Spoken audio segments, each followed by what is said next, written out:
We are talking the ultimate safe havens in this time of crisis. And for my next guest, that reassurance lies in Bitcoin. He even thinks it could go to $100,000. Anthony Pompliano, known as Pomp on Twitter, is an American entrepreneur, investor, a former U.S. Army veteran. He's also the co-founder and managing partner of Full Tilt Capital and Morgan Creek Digital Assets. And he's the host of the Pomp podcast. He joins me now. Anthony, nice to finally meet you. I've been following you on Twitter for years. So welcome to the show. Absolutely. Thanks so much for having me. How are you? First off, before we get into the interview, how are you holding up with, remote working and this, self-isolation and all that? How's it going for you?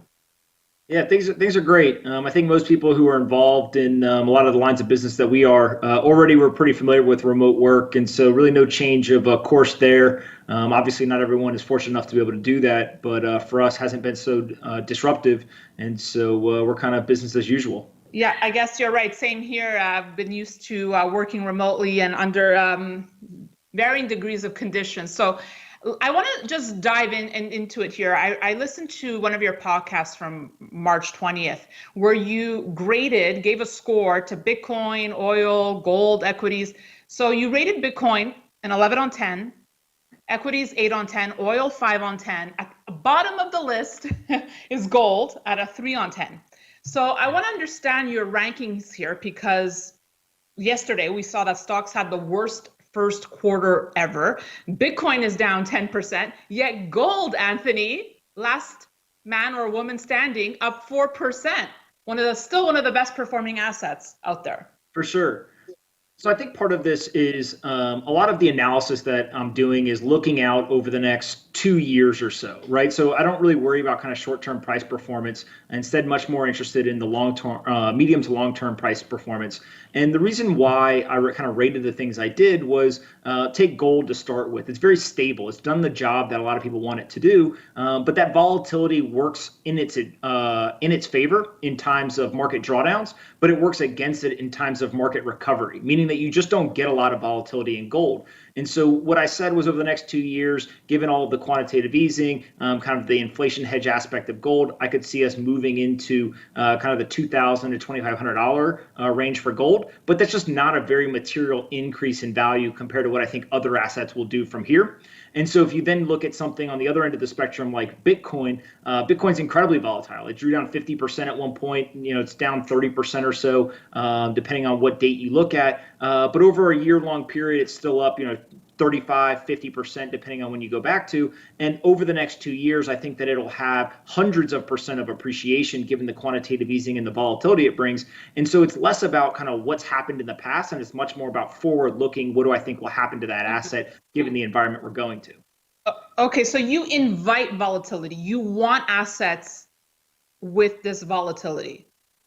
Well, volatility, I think, gets a bad rap because it has this negative connotation to it. But in order to get outsized returns, you need high levels of volatility. So I always say that volatility works in both ways, up and down. And so if you look at the best performing stocks over the last decade or 20 years, they have high levels of volatility. And that volatility actually leads to outsized gains. Now, it can work against you in that it also can lead to large losses. But if you generally think something over a long period of time is going to appreciate in price, and it has high levels of volatility, that appreciation in price is likely to be very large. And so I think that's where something like Bitcoin actually, it works to its advantage versus gold, which is much more stable, much more liquid, and much less volatile. Now, I know you've had many debates with Peter Schiff, a well-known gold bug on this topic. But could you not see room for both assets in a portfolio? Wouldn't you just have Bitcoin and gold, Anthony? Yeah, so that's actually my argument is, we're in this kind of deflationary environment where there's a liquidity crunch, the dollar strengthening. Obviously, there will be kind of manipulation of the market and flooding of the market with dollars will actually systematically weaken the dollar. And you'll see, just like we did in 2008 to 2011, most asset prices will rise, right? The dollar will weaken, asset prices will rise. And so at some point, whether you own equities, commodities, gold, oil, Bitcoin, whatever, it won't really matter. They'll all go up in price to some varying degree. I actually think that gold and Bitcoin will do very well in that environment. And so it doesn't surprise me that people would want both. But if you ask me which asset's going to appreciate more, obviously that's Bitcoin. Now, why will it appreciate? It's because you're also taking more risk, right? Gold's got 5,000 years of track record, whereas Bitcoin's only got about 11 years. And so kind of the risk reward is there with Bitcoin. But as you get that higher rates of return, you also get the higher rates of risk as well, which gold doesn't have. Now we have a major event happening in Bitcoin. Some would argue the greatest event for the cryptocurrency, the halving happening in May. Can you shed some light on what you expect to happen to price here in May? Yeah, so I've been writing about this now for almost a year, really since last like May or June, saying, look, we're headed into an environment where the Fed was going to have to cut interest rates to near zero or zero. They've obviously done that. We've been saying that they're going to have to generate lots of quantitative easing. They're obviously doing that on a historic level, and those two things were to coincide at the same time or near the same time as the Bitcoin halving, which is the incoming daily supply gets cut in half from 1,800 Bitcoin a day to 900. Now, if you go back to 2008, 2009, remember gold drew down 30% in 2008 during the liquidity crisis. But coming out of that, when quantitative easing was announced, et cetera, from 2009 to 2011, we saw a massive increase in price, about 3x, and gold eventually hit an all-time high. Now, imagine in 2009, 2010, and into 11, 50% of the gold miners basically shut off their operations. So 50% of the incoming daily supply just disappeared. It would take a scarce asset, make it scarcer right at a time when all these investors are running to it, and the value of gold would have gone higher.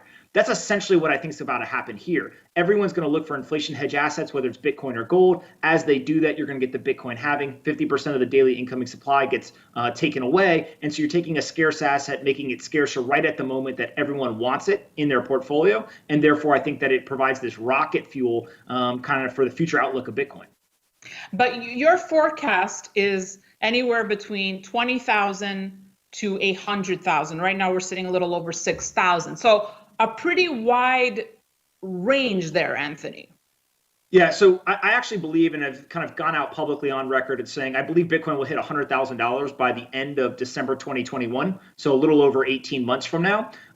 The reason why I talk about 20,000 as kind of a barrier is in the absolute worst case scenario, if you're the biggest bear for Bitcoin, one of the decisions you have to make on the lower end of that bound is, do you think Bitcoin will make a new all-time high or not ever? Right, and the all-time high being 20,000, it was there for just a couple of hours, really. But if you don't think Bitcoin will never make another all-time high, then it'll never see $20,000 again. But if you believe at least that would happen, that we haven't seen the all-time high ever for Bitcoin, then you're talking about at least eclipsing 20,000. My personal view, though, is that we'll see Bitcoin hit $100,000 before the end of December 2021, though. Moving on to equities, Anthony, you tweeted that with the pandemic, we're going to see entire industries possibly disappear, including the movie industry, yet you still gave equities a pretty high rating there. How are you handling equities? Would you be touching them right now? Yeah, so I'm pretty well known for never investing in public equities. It's just not my forte. I don't like the fact that you don't have a lot of control. You don't have any sort of information advantage, et cetera, over other people. But the reason why I gave equity such a high rating is you've already seen a pretty material drawdown. And so unless you think that either the United States is going to fail or equities are going to go to zero, obviously any sort of recovery you could see 30, 40, 50, 100% type recovery in the short to medium term. And then you could see over, kind of a longer period of time, new all-time highs, et cetera. And so anytime you get an asset that's not going to go to zero, that has a material drawdown, it should perform pretty well over the next kind of, 5 years or so. Now, there are specific equities that I think will do even better, right? So if you look at something obviously like a United Airlines, right? One of the things that I think people need to kind of keep in their heads is United used to trade at 80, $85 a share at the top. It drew down to 20, 25 bucks. They did $6.5 billion in EBITDA in 2019. At 20, 25 bucks, it's trading around $5.7, $5.8 billion of market cap. But a lot of people look at that and say, wow, United Airlines is a complete discount. It's so cheap, generational buy. You have to remember, though, that revenue basically disappeared for the company. So as it stands today, you've got a company that's not doing $6.5 billion in EBITDA. They're doing something much, much less, by 80, 90% less than that. And so there's still actually an argument that even at a $5.7 billion market cap, that stock may still be overvalued, right? Even though it's dropped, kind of 80% or whatever it's been. And so I think people just got to be really, really careful about kind of hindsight bias of saying, well, look what the stock's trading at today. It used to trade at this other number. It's so cheap. That might not necessarily be true because the performance of the company has drastically changed. And you brought up movie theaters, I think is a great example. In the week, March 20th, 26th, last year, it did about $200 million at movie theaters in top line revenue. In March 20 to 26th in 2020, the movie theaters combined domestic box office did less than $6,000 in revenue. You're talking about a 99% evaporation of revenue in an entire industry in the United States. I just don't know how you come back from that in any material way over the short to medium term. Right. Well, I guess then my final question to you, Anthony, is, talking about coming back, when could you see us open for business again? How long is this road in your eyes? Yeah, there's a lot of people who are super optimistic, but all I keep saying is we're not coming back from this as long as all of us are sitting our asses at home. We have a government mandated shutdown of entire industries, of many businesses, and you've got coronavirus, which has ground the global economy to a halt. And that's not going to recover until we get out of our homes. And I continue to say the road to recovery for the American economy and really the globe is to get businesses turned back on and get people back to work. So if you want the American economy to recover, get American businesses back to work, put American workers back to work. And I think you'll see that recovery. It's not going to be a V-shaped recovery because you're just not going to see us going from spending almost no money while sitting at home to all of a sudden spending what we were spending in the good times. I just don't see that happening. So I think we're in for a long run. So would you do it sooner than later, even at the risk of people's health?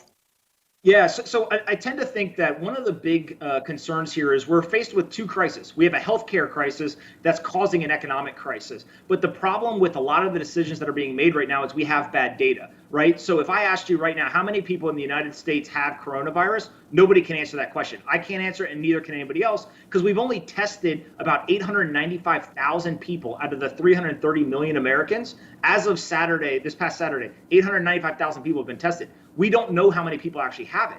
And then even when you look at the death toll, there's a lot of situations where in Italy, for example, 99% of the deaths that have been reported actually had other health issues. And so what ends up happening is we're getting the conflation between somebody who dies who tests positive for COVID-19 and somebody who dies from COVID-19. Now, I'm not saying that this isn't bad. I actually think it's a really serious health issue, and we have the potential to overwhelm the health industry if we're not careful. So we have to take this seriously, and I think it's a good idea that we've actually put these shelters in place and quarantines. But I also think that we have to be careful about making massive decisions with bad data, because no matter how much analysis you do of bad data, you're still going to get bad outcomes. You're going to make bad decisions. And I think just given the lack of testing right now, we don't know what the data actually is, and therefore we can't make good decisions.